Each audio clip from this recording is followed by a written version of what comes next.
지금 이상민 전 행안부 장관, 신원식 국가안보실장 이 사람들이 이제 키인 것 같고 오늘 7차 변론에서는. 근데 이상민 전 행안부 장관은 또 말 안 할 것 같고 신원식 국가안보실장은 사전에 몰랐을 수 있습니까? 국가안보실장 뭐 이미 비서실장도 여러 그렇고. 모임에서 이분이 알고 있었는데 사실은 가장 나쁜 분이죠. 먼저 알고 배제됐으면 적극적으로 이야기를 했어야죠. 사실은 그러니까. 대외적으로 아니면 자기가 정말 공개적으로 말하기 뭐 어렵다면 군으로서 같이 있었던 뭐 예를 들어 민주당 의원이라든지 또 개인적 친분 있는 분이라도 얘기를 하는 게 맞는 거죠.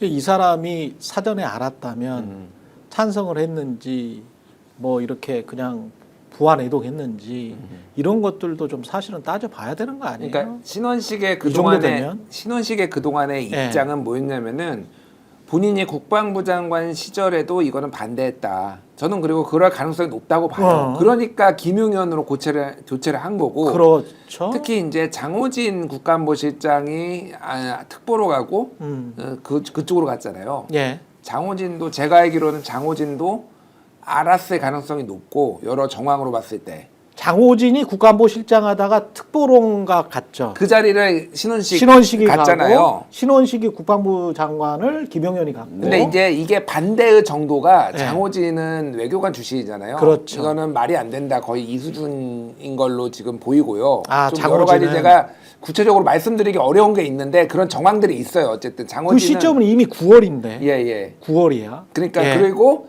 신원식은 어느 정도냐면은 반대는 했지만은 몸을 던져서 막을 생각은 없는 거야. 그러니까 뭐 요런 상황이라서 어쨌든 신원식도 계엄이나 이런 걸 알고 있으니까 완전 내칠 수가 없으니까 안보실장에 안 치고 김용현이 어쨌든 국방부 장관으로 다 이렇게 부려야 되니까 김용현이 가고 그래서 신원식은 오늘 뭐라고 할 거냐면 이건 예측인데 계엄 얘기를 들었지만은 진짜 할 줄은 몰랐다. 윤석열이 계엄 얘기를 예전에 꺼낸 적이 있는데 그리고 예전에 들었다 뭐 그런 얘기 했었어요 이미 신원식이 그러니까 그렇군요. 처음 들었다고 듣는 게 했습니다. 들었다고 그러니까 얘네 뭐 봄인가 3월인가 4월인가 뭐 그때 있었다 그러니까 신원식의 주장은 계속 그런 식으로 갈 거예요 그러니까 진짜로 할 줄은 몰랐다 이런 식으로 윤석열한테 유리한 건 없네. 신원식의 증언도. 네. 딱히 유리한 건 없죠. 그렇죠. 제가 이제 청문회 3번 그 증인 출석을 했는데요. 신원식 장군하고 2번 있었던 것 같습니다. 그 이상민 장관은 계속 같이 봤던 것 같고 지금 잘 보면 이분들의 그 답변이요. 국회에서의 그 증언하는 것과 그리고 헌재에서 이제 답할 부분과 형사적으로 검이나 공수처 경에서 이제 조사받는 내용 그 중에 가장 신경 쓰는 부분은 제가 보기에는 검경 국수본 그 조사받는 부분입니다. 그리고 국회에서는 어떻게 보면 대국민 그 창피당하는 부분 이 부분과 맞물려서 또 증언 잘못했다가는 증언감정법에서 그렇죠. 고소고발 위증 등등이 걸리니까 그런데 군인들도 보시면 헌재 나와서는 줄줄이 거짓말 하잖아요. 국회에서는 오히려 증언을 안 합니다. 증언 거부하겠습니다 이렇게 하는데 헌재에 나와서는 줄줄이 거짓말을 합니다. 이분들도 아는 거죠. 헌재에서 중요한 사람은 딱 한 명밖에 없죠. 엄밀히 보면. 윤석열 파면 당할 사람 한 사람이잖아요. 그렇지. 그 사람한테 대한 심판이니까. 그렇죠. 그리고 뒤에 와서 옆에서 뒤에서 이렇게 지켜보고 있잖아요. 그러네. 거기서 헌재에서 거짓말한다고 그래서 사법적인 거에 해당된다든지 국회에서의 어떤 위증이나 이것과 또 별개지 않습니까 이게. 그러네요. 그러다 보니까 정치적 사법 재판이다 보니까 헌재에서 얼굴 마주할 때는 어느 정도 인간적인 부분을 갖는 거죠. 변호인들도 뻔히 알고 있어요. 결론이 어떻게 나올까라는 거. 그러네. 저는 윤석열도 알고 있다고 보거든요. 그러니까 거기서는 최소한의 인간적 의리를 지키는데 국회에서는 말 잘못했다. 이것도 큰일 납니다. 그렇죠. 계속 괴롭힘도 당해요. 예. 사법당국에서는 솔직하게 얘기하는 편이죠. 왜냐하면 각종 증거들이 압수수색 기타 나온 것도 있고 앞으로 나올 게 많고. 그래서 사법당국에서 조사받을 때 하는 것과 확연히 다르다. 오늘도 애둘러서 딴소리들을 할 수 있습니다. 주변적인 얘기들. 장황하게 주변적인 얘기를 할 수 있습니다. 국회에서 예를 들어 이상민 장관 같은 경우는 아예 얘기를 안 하면서 증언 거부하겠습니다. 증언 거부하겠습니다라는 답을 하지 말아야 될 대목에서도 하면서 막 웃음이 터진 경우도 있잖아요. 예. 그런데 그거보다는 딴소리를 좀 더 할 수도 있겠습니다. 그러네. 그럼 검찰 조서도 윤석열 쪽에서 윤석열 스스로가 이거는 뭐 검찰 조서는 받아들일 수 없다. 그런데 어제 MBC 보도였나 JTBC 보도였나 보니까 그게 있더라고요. 윤석열 검찰총장이었던 시절에 아예 답변을 써놓은 서면으로 답변을 써놓은 것도 있고 본인이 말한 것도 있고 그런데 야, 이 검찰 조서를 증거로 인정을 하지 않으면 비용이 너무 많이 들고 시간이 너무 많이 들기 때문에 이거는 국가적으로 너무 피해가 크다. 그렇기 때문에 검찰 조서는 증거로 인정하는 수밖에 없지 않느냐. 이런 스탠스였더만 본인이 검찰총장 되기 직전인가 그 시점에서 이제 청문회에서 물어보니까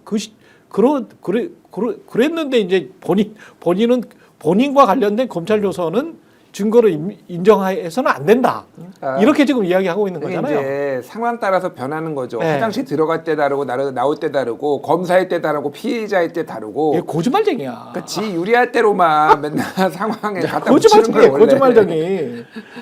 제가 고상하게 표현해서 선택적 정의와 공정이라고 그랬는데 그냥 네. 일반적으로 쉬운 말로 하면 입벌구라고 하는 게 정답인데 왜냐하면 1시간 동안 얘기할 때 제가 볼 때는 50분 정도는 혼자 얘기하는데 너무 많은 말을 하다 보니까 자기가 앞에서 말하는 말하고 뒤에서 말하는 게 막 헷갈리고 그렇습니다.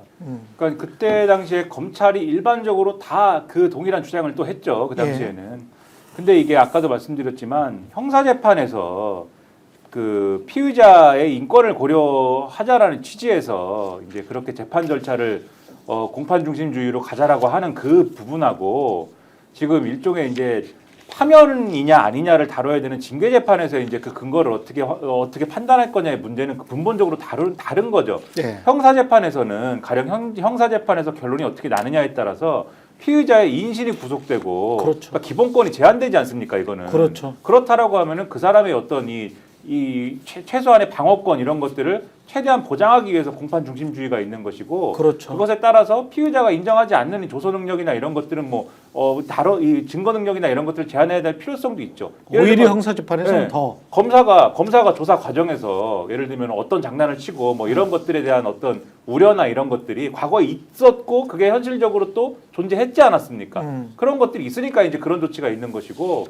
이 징계 재판은 지금 그런 상황이 아니잖아요. 그런 상황이 아닌 거고 예. 징계 재판의 결론을 통해서 파면 조치를 하는 게 이 징계 대상자 가령 윤석열의 인신을 구속하거나 뭐 이런 기본권의 제한으로 이어지지도 않을 뿐더러 그리고 지금 뭐 이 사람이 예를 들면 헌법재판의 과정에서 이 검사한테 예를 들면 뭐 이 어떤 뭐 고문을 당하거나 뭐 이런 뭐 우려가 있는 것도 아니고 그러네. 물론 지금도 뭐 검찰의 조사 과정에서 고문을 당하는 건 아니겠습니다만은 네. 이제 과장해서 얘기를 하자면 그렇죠. 뭐 신문 과정에서 뭐 어떤 과장된 어떤 과잉 신문을 당해가지고 뭐 진술이 조작되거나 뭐 이런 것도 아닐 뿐더러 아니 신정아 씨는 윤석열 검사에게 신문 당하면서 무서워서 그렇죠. 오줌을 쌌다며요. 그런 것도 아닐 뿐더러 그다음에 예. 헌법재판은 형사소송법을 준용한다고 했지만 헌법재판의 본질을 침해하지 않는 한도 내에서 준용하는 것이지 지금처럼 윤석열 대통령의 탄핵 심판에서 윤석열이 모든 것에 대한 이 침대 축구를 하는 과정인데